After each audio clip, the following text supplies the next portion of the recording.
नमस्कार साथियों, मैं आपका साथी दिनेश बोरा। कल 2018 आरएएस भर्ती का परिणाम आया है बाड़मेर से। ऐसा बताया जा रहा है 30 से 40 लोगों ने बाजी मारी है और उन्हीं में से एक है लक्ष्मी चौधरी, जो कि बाड़मेर जिले के पास के सांसटा गांव की रहने वाली है। इनकी कहानी बड़ी संघर्षपूर्ण है, किस तरीके से इन्होंने मुकाम हासिल किया है। लेकिन जब चाहे वो प्री का एग्जाम हो, मेन का एग्जाम हो या इंटरव्यू हो, इस दौरान इनको इतनी बड़ी कठिनाई आई, लेकिन इन्होंने कभी अपनी हिम्मत नहीं हारी। लक्ष्मी जी, सबसे पहले तो आपका स्वागत है। किस तरीके से जो परिणाम आया, इस दिन का इंतजार कब से था? क्योंकि 2018 और आज काफी टाइम बीत गया है। सर, 2018 में जब वैकेंसी आई, इस दिन का तो इंतजार हम तब से ही कर रहे हैं। लेकिन मैंने 2016 में तैयारी शुरू की थी, वैकेंसी 2017 में आई नहीं थी, 18 की है। तो मुझे इस दिन का इंतज़ार करते हुए 6 साल हो चुके हैं। 6 सालों बाद ही सुनहरा पल आया है लाइफ में, तो अच्छा लग रहा है। तो किस तरीके से ये पूरा सफर रहा, चाहे आरएएस की तैयारी का हो, किस तरीके से आपने आरएएस बनने का सपना देखा था और उसके बाद में इस दौरान कितने बड़े चैलेंज आपकी लाइफ में आए? सर, ग्रेजुएशन मेरा 12 में कंप्लीट है, उसके बाद से ही मैंने देखा था कि अब मुझे कुछ अच्छा करना है लाइफ में। तो मैंने सिविल सर्विसेज की तैयारी शुरू की। तो 2016 के अंदर मैंने तैयारी शुरू की और उसके बाद 18 में मेरा फ्री हुआ। तो मतलब जीवन में कठिनाई आती है, तो ये जो वैकेंसी है, इसका ये है कि आप अपने आप को संभाल के रखें और धैर्य बना के रखें। अगर आप मुश्किल परिस्थितियों में अपने आप को संभाल सकते हैं, तब आप प्रशासन के लायक हैं। और मेरी लाइफ में कुछ ऐसा ही हुआ।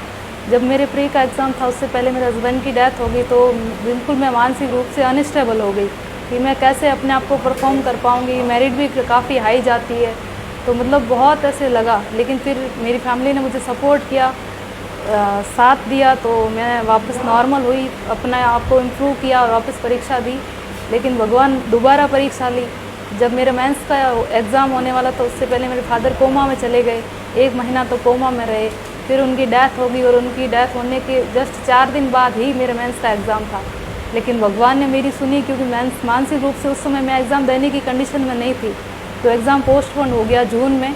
उसके बाद मैंने डेली 14 घंटे की पढ़ाई की, तब जाके मैं अपने आप को इस लेवल का बना पाई कि मैं मेंस के एग्ज़ाम के अंदर खुद को इम्प्रूव कर पाऊँ, खुद का परफॉर्मेंस कर पाऊँ। आमतौर पर ऐसा होता है कि ऐसे टाइम में इंसान हिम्मत हार जाता है, लेकिन आपने हिम्मत नहीं हारी। शायद उसी का नतीजा है कि आज ये आप इस मुकाम पर है। जी सर, मैंने जब तैयारी शुरू की, तब मेरे फादर हमेशा ऐसे कहते थे अपने दोस्तों। मेरे फादर बिल्कुल पढ़े लिखे नहीं थे, लेकिन वो अपने दोस्तों में हमेशा ये बोले थे कि हमारी छोरी अफसर बनेगी। तो वो शब्द मेरे जहन में इतना बैठ गया कि बस मुझे अपने पापा का सपना पूरा करना है। तो इतनी विकट परिस्थिति के बाद खुद को संभालने में ये एक अहम बात मेरे दिमाग में थी कि मुझे पापा का सपना पूरा करना है।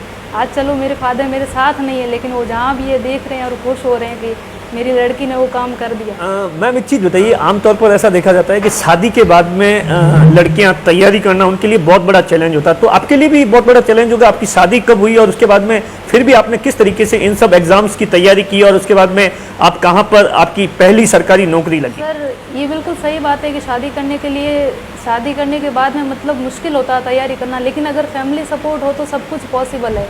अगर आपका परिवार साथ है तो आप कुछ भी कर सकते हैं। मेरे ससुराल की जो फैमिली थी, उन्होंने भी मुझे सपोर्ट किया। मुझे फैमिली की तरफ से कभी दिक्कत नहीं आई, सबने मुझे सपोर्ट किया और उनके सपोर्ट की वजह से ही आज मैं जो हूँ। अच्छा, एक चीज़ बताइए, आप जिस गांव से आती है, क्या उस गांव में कोई पहली आरएएस है, अफसर है? और एक लड़की के लिए, एक गांव की लड़की के लिए कितना बड़ा चैलेंज होता है? क्योंकि सबसे बड़ी जो दिक्कत आती है वो आती है गाइडेंस की, क्योंकि बहुत सी लड़कियों में टैलेंट तो होता है। तो आपका इन सब चीज़ों में किसने साथ दिया और अपना आप आइकॉन किसे मानती है? मेरे गांव की बात करें तो मेरे गांव से मैं पहली लड़की हूं जो इस लेवल तक पहुंची हूं। तो गांव वाले भी बहुत खुश हैं, फ़ोन आ रहे हैं, अच्छा लग रहा है सुन के। और गाइडेंस की बात करें तो ये जब मैंने ग्रेजुएशन किया तो उसके बाद से ही ऐसा सुना था कि लोग आ रहे हैं, चेक कर रहे हैं। कभी सुना कि कलेक्टर साहब आए हैं, कभी सुना एसडीएम सर आए हैं। तो तभी जब ग्रेजुएशन किया तभी पता चला अच्छा ऐसी पोस्ट होती है। फिर पता गया कि कौन अप्लाई कर सकता है। फिर पता चला अच्छा जिसने ग्रेजुएशन कर रखा वो अप्लाई कर सकता है। फिर मुझे लगा कि हमें इस दिशा में जाना चाहिए, प्रयास करना चाहिए। तो उसमें एक ग्रुप की बहुत बड़ी अहम भूमिका रहती है। तो तैयारी करने के दौरान जो आपका ग्रुप होता है 8-10 लोगों का, वो ग्रुप आपका बिल्कुल सही होना चाहिए। अगर आपका वो ग्रुप अच्छा है तो आप बहुत अच्छे लेवल तक जा सकते हैं, बहुत अच्छा रिजल्ट प्राप्त कर सकते हैं। तो मेरे साथ ऐसा ही हुआ। मेरे साथ अच्छा प्री के टाइम में, मेंस के टाइम में और इंटरव्यू के टाइम, तीनों टाइम में 3 अलग अलग ग्रुप थे और तीनों ने मुझे बहुत सपोर्ट किया। तो आज मैं उस ग्रुप का बहुत मतलब शुक्रिया अदा करती हूँ। और जब इंटरव्यू की तैयारी की तो मेरे विद्यालय परिवार ने मुझे बहुत सपोर्ट किया। तो अभी मैं वर्तमान में GSS सरली में पोस्टेड हूँ। हमारे सर टीकमा राम जी, वरिष्ठ साथी शिक्षक साथी अरुण जांगिड और भी स्टाफ साथी, उन्होंने मुझे बहुत सपोर्ट किया। मतलब मैंने देखा कि मतलब विद्यालय परिवार में भी मैं जाती हूँ, मैडम आप पढ़ो, मैडम आप पढ़ो, आप पढ़ोगे आपका होगा तो मतलब हमारा। मैंने पहली बार देखा कि किसी स्कूल के अंदर स्टाफ को इतना सपोर्ट किया जा रहा है। वास्तव में मैं सरली परिवार को मतलब अपना परिवार समझ के वहाँ रह रही हूँ। मैम एक चीज़ बताइए, जो लड़कियां पढ़ना लिखना चाहती है, कुछ बनना चाहती हैं, जो उनके लिए किस तरीके का जो सपने देख रही है, उनके लिए क्या मैसेज देना चाहेंगी, जो खास तौर से ग्रामीण इलाकों में?